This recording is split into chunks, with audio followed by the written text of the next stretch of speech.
ሰላም ዝኸበርኩም ተኸታተልቲ ኤሪሜዳ ሰንተር ኣብዛ ቻነል ሰብስክራይብ ክትገብሩ እንዳተመነኹ ንሎሚ ኸዓ ብጓል ከም ዝተፈቐርካ ዝሕብሩ 10 ምልክታት ሒዘልኩም ቀሪበ ኣለኹ። ሰናይ ምክትታል።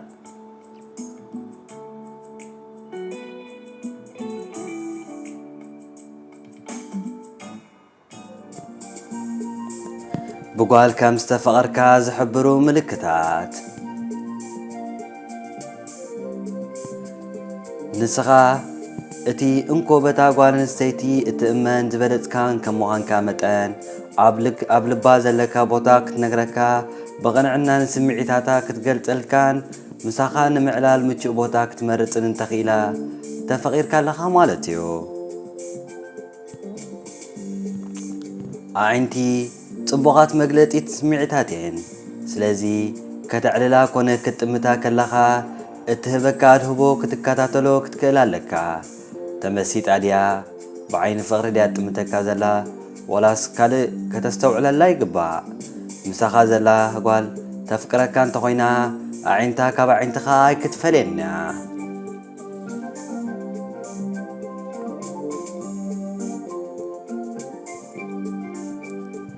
ዝተፈላለየ ህያባት ካልኦት ጽቡቓት ናይ መዘናግዒ ቦታታት መሪፃ ምስ ትዕድመካ ብዝተፈላለዩ ነገራት ክትምስጠካ ተፈቲናን ክትሓተካ ከይተጸባኻ በቲ ተርእየካ ተዕልለካን ድሌታታ ከተጽንዖም ፈትን።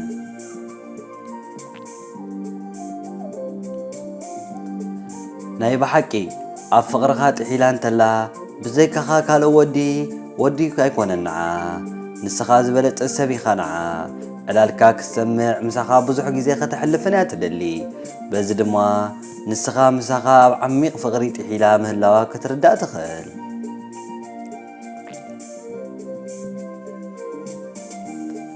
ብሓቂ ኣብ ፍቕሪ እንተደኣ ኣላ ኮይና ጽቡቕ ጌራ ክትቕበለካ እያ።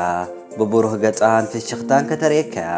ምሳኻ ኣብ ትህልወሉ ድማ ኣብ ፍቕራዊ ስምዒት ጥሒላ እትሓቶን ትደልዮን ክትገብረልካ ድልውቲ እያ ትኸውን።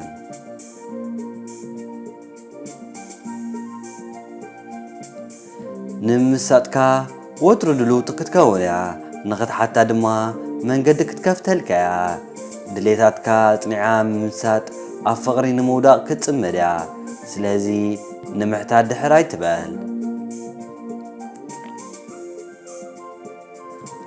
ጓል ንሓደ ወዲ እንታፍቂራቶ ምስ መሓዙታን ትፈልጦም ሰባት መሳርሕታን ብዛዕባኡ ምዝረባህ ስለ ዝብላ ወትሩ ስሙ እያ ተልዕል።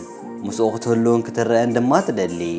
ስምካ ወትሩ ብድሕሪኻ ዘለዓል ተኾይኑ ግን ተፈቒርካ ኣለኻ።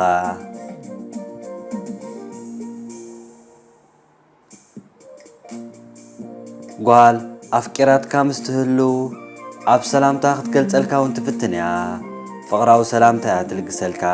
ክስዕመካ ከላውን ሕሹኽታ ድምፂ ብምፍጣር ወላ እንተፍላጥ እንተ ብዘይፍላጥ ክትምስጠካ እያ ትፍትን። ጓል ኣፍቂራትካ ምስ ትህሉ ንሳ ትደልዮ ነገራት ከመይ ምዃኑን ከመይ ክትከውን ከም ዘለካን እያ ተእምተልካ።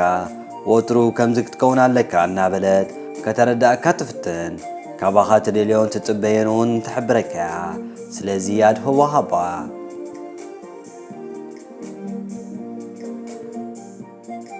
ጓል ኣፍቂራትካ እንተላ ተገዳስነት ኣብ ልዕሊኻ ትሕድር። ብዛዕባ ኩነታትካን ኩነታት ጥዕናኻን ኣብ ምፍዋስን ሕማምካን ከይተረፈት ብንጥፈት እያ ትዋሳእ።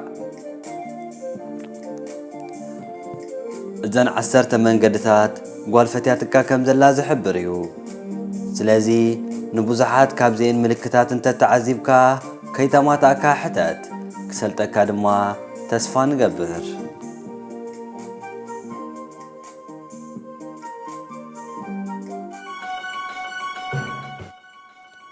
እምበር ከዝተኸበርኩም ተኸታተልትና ሎሚ ዘዳለኹዎ መደብ እዚ ነይሩ። ከም ወትሩ ላይክ፣ ሼር፣ ሰብስክራይብ ኣይትረስዑ። ኣብ ቀጻሊ ክሳብ ንራኸብ ሰላም።